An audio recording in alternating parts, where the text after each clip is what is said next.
Selamat pagi, salam mendoan menyatu dalam doa dan renungan dari Katedral Kristus Raja Purwokerto, Rabu 6 Agustus 2025, bersama saya Frater Theodulus Dimas Saputra. Sobat mendoan yang terkasih, hari ini kita bersama Gereja Universal merayakan pesta Yesus menampakkan kemuliaannya. Kita diajak merenungkan sabda Tuhan dari Injil Lukas bab 9 ayat 28b sampai 36. Marilah kita menyiapkan hati dan budi kita agar menjadi murid sejati yang setia mendengarkan suaranya dan memahami kehendaknya. Dalam nama Bapa dan Putra dan Roh Kudus. Amin. Inilah Injil suci menurut Lukas. Dimuliakanlah Tuhan. Sekali peristiwa, Yesus membawa Petrus, Yohanes, dan Yakobus naik ke atas gunung untuk berdoa. Ketika Yesus sedang berdoa, rupa wajahnya berubah dan pakaiannya menjadi putih berkilauan. Lalu tampaklah dua orang berbicara dengan dia, yaitu Musa dan Elia. Keduanya menampakkan diri dalam kemuliaan dan berbicara tentang tujuan kepergian Yesus yang akan digenapinya di Yerusalem. Sementara itu, Petrus dan teman-temannya telah tertidur, dan ketika terbangun mereka melihat Yesus dalam kemuliaannya. Juga kedua orang yang berdiri di dekat Yesus itu. Ketika kedua orang itu hendak meninggalkan Yesus, Petrus berkata kepadanya, "Guru, alangkah baiknya kita berada di tempat ini.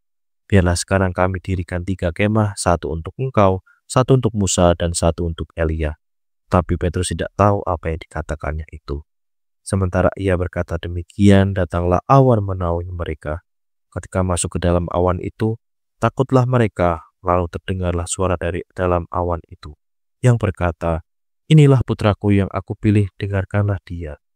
Ketika suara itu terdengar, tampaklah Yesus tinggal seorang diri.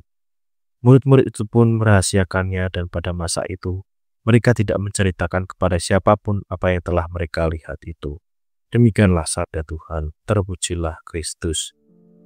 Sobat mendoan yang terkasih, pengalaman transfigurasi di atas gunung mengingatkan kita bahwa dalam Yesus kita melihat kemuliaan Allah yang sejati. Namun kemuliaan itu tidak bisa dipisahkan dari peristiwa salib. Dalam perjalanan hidup ini, mungkin kita juga mengalami peristiwa gunung kemuliaan, di mana kita mengalami saat-saat doa yang mendalam, kedamaian rohani, atau kehadiran Allah yang terasa nyata. Tetapi Yesus tidak tinggal di sana, ia turun dari gunung untuk menjalani salib. Kita pun diundang untuk tidak hanya mencari pengalaman iman yang nyaman, tetapi juga siap berjalan bersama Yesus dalam keseharian, dalam pelayanan, dalam penderitaan, sambil terus mendengarkan Dia dan setia kepadanya. Marilah kita berdoa. Tuhan Yesus, terima kasih karena Engkau memperlihatkan kemuliaan-Mu. Tolonglah aku untuk setia mendengarkan suara-Mu, baik di saat aku berada di puncak sukacita maupun di lembah kehidupan yang berat. Bimbinglah aku agar selalu mengikutimu dalam terang dalam salib, dengan pengantaran Kristus, Tuhan dan pengantara kami. Amin. Semoga kita semua, keluarga kita, dan perjalanan hidup kita hari ini senantiasa dalam naungan berkat Allah yang Maha Kuasa, dalam nama Bapa dan Putra dan Roh Kudus. Amin.